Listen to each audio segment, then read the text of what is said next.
Patreon और अन्य माध्यमों से नेशनल दस्तक का सहयोग करने वाले सभी दर्शकों का बहुत बहुत शुक्रिया। आपके सहयोग से ही बहुजन मीडिया को नई ऊंचाई मिल रही है और मनोबल और अधिक बढ़ रहा है। आशा है आगे भी आप हमें ऐसे ही सपोर्ट करते रहेंगे। धन्यवाद।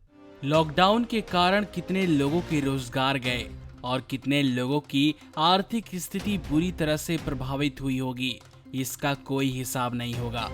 अचानक लॉकडाउन की घोषणा होने पर प्रवासी मजदूरों को रोजगार जाने से लेकर तमाम तरह की परेशानियों का सामना करना पड़ा है। प्रवासी मजदूर अपने अपने गृह राज्य लौटने को मजबूर हो गए। अपने घरों को लौटने के बाद भी इन लोगों की समस्या खत्म नहीं हुई है, बल्कि इनके सामने आजीविका चलाने की मजबूरी बनी हुई है। वहीं इस मामले में बसपा प्रमुख मायावती ने मजदूरों की बदहाली को लेकर चिंता व्यक्त किया है। बसपा प्रमुख ने शुक्रवार को कहा कि राज्य सरकार को इन लोगों के लिए आजीविका अवसर उपलब्ध कराने चाहिए। उन्होंने एक के बाद एक कई ट्वीट करके योगी सरकार के सामने अपनी बात रखी। उन्होंने मजदूरों के साथ साथ राज्य में लगातार बढ़ रहे कोरोना के मामले और अस्पतालों में इससे निपटने के लिए साफ सफाई नहीं होने को लेकर भी सरकार का ध्यान आकर्षित किया है।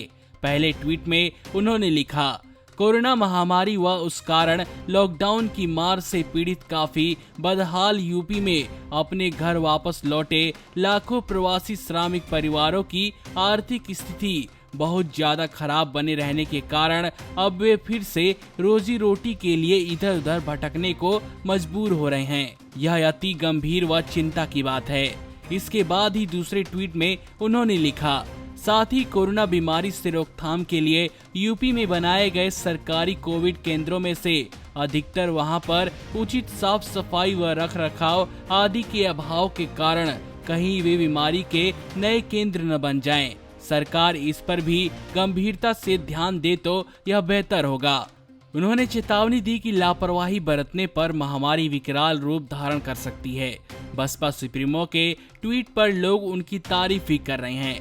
एक यूजर ने लिखा, कोविड-19 के आपातकाल में जब कांग्रेस बीजेपी केंद्र सरकार राज्य सरकार जहां ऐसी आपदा में राजनीतिक रोटी सेक रही है, उस दौर में माननीय बहन जी दलगत राजनीति से उठकर मानवता की आवाज बनी हुई हैं। हमें गर्व है कि हम माननीय बहन जी के सामाजिक परिवर्तन के अग्रदूत हैं। बीएसपी जिंदाबाद। वहीं दूसरे यूजर लिखते हैं कि मायावती जी आजकल जागरूक विपक्ष की सराहनीय भूमिका निभा रही हैं, बहुत ही शानदार।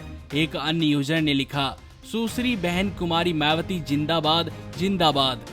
आपको बता दें कि लॉकडाउन के कारण काफी लोगों को रोजगार से हाथ धोना पड़ा। ऐसे में जरूरी है कि राज्य सरकार गृह राज्य लौटे मजदूरों के लिए रोजगार उपलब्ध करवाए। नमस्कार। नेशनल दस्तक अपनी आर्थिक जरूरतों को पूरा करने के लिए अपनी ऑडियंस पर निर्भर है। बहुजन समाज से संबंधित मुद्दों को उठाने के कारण यूट्यूब की तरफ से नेशनल दस्तक की कई वीडियो पर एड्स नहीं दी जाती, जिसके कारण हमें आर्थिक समस्याओं का सामना करना पड़ रहा है। आपका एक छोटा सा कदम बहुजन मीडिया को बचा सकता है। आपके सहयोग और सहायता के कारण ही हमने अभी तक यह मुकाम हासिल किया है। नेशनल दस्तक को आप पैट्रियन के जरिए सपोर्ट कर सकते हैं। इसके साथ ही आप अन्य माध्यमों जैसे यूपीआई, गूगल पे, डेबिट कार्ड, वॉलेट, फोन पे आदि से भी हमारी मदद कर सकते हैं, जिसका लिंक वीडियो के नीचे डिस्क्रिप्शन में डाल दिया गया है। पैट्रियन पर आप हमें प्रतिमाह $2 यानी 140 रुपए प्रतिमाह से हमारे साथ जुड़ सकते हैं। दूसरे माध्यमों में राशि की कोई सीमा नहीं है।